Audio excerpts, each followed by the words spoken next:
এই মুহূর্তে সবথেকে বড় খবর, সুপ্রিম কোর্ট রাজ্য সরকারের আবেদন সম্পূর্ণরূপে খারিজ করে দিল।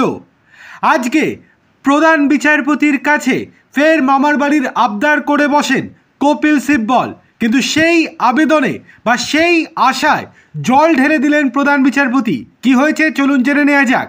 তবে তার আগে ছোট্ট অনুরোধ, ভিডিওটি ভালো লেগে থাকলে লাইক, কমেন্ট, শেয়ার এবং সাবস্ক্রাইব করতে একদম ভুলবেন না। চলে আসি বিস্তারিত খবরে।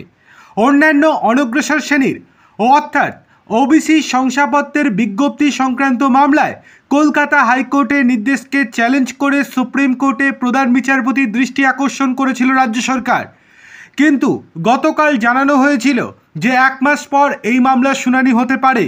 কিন্তু যেহেতু মেডিকেল নিয়ে, যেহেতু জয়েন্ট এন্ট্রান্স নিয়ে কলকাতা হাইকোর্টের রায় চাপে রয়েছে রাজ্য সরকার, তাই ফের একবার আজকে সুপ্রিম কোর্টের প্রধান বিচারপতির দৃষ্টি আকর্ষণ করেছিলেন রাজ্যের আইনজীবী কপিল সিব্বল।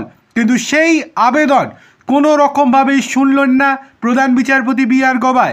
1 মাস পর নির্ধারিত দিনেই ওই মামলার শুনানি হবে বলে পরিষ্কার জানিয়ে দিলেন তিনি। সোমবার সুপ্রিম কোর্টে ওবিসি মামলার শুনানি হওয়ার কথা থাকলেও সময়ের অভাবে হয়নি। পরে জানা যায় শুনানি 1 মাস পিছিয়ে গিয়েছে।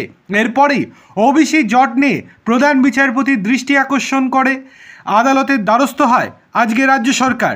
সোমবার সুপ্রিম কোর্টের রাজ্যের আইনজীবী জানান, ওবিসি সংক্রান্ত বিজ্ঞপ্তি নিয়ে সম্প্রতি একাধিক জটিলতা তৈরি হয়েছে। একের পর এক নির্দেশ দিচ্ছে কলকাতা হাইকোর্ট, যার জেরে দ্রুত এই মামলার শুনানি করা হোক। কিন্তু আজকে রাজ্যের আইনজীবী অর্থাৎ কপিল সিব্বলের বক্তব্য শুনলেন না প্রধান বিচারপতি। রাজ্যের আইনজীবীর আর্জি ছিল আগামী বৃহস্পতিবার অথবা আগামী সোমবার এই মামলার শুনানি করা হোক, কিন্তু সেই আর্জি শোনেননি প্রধান বিচারপতি। তিনি জানিয়েছেন ওই মামলার তালিকা থেকে বাদ দেওয়া যাবে না, নতুন করে তালিকাও তৈরি করা হবে না, অর্থাৎ নির্দিষ্ট দিনেই ওই মামলার শুনানির জন্য উঠবে।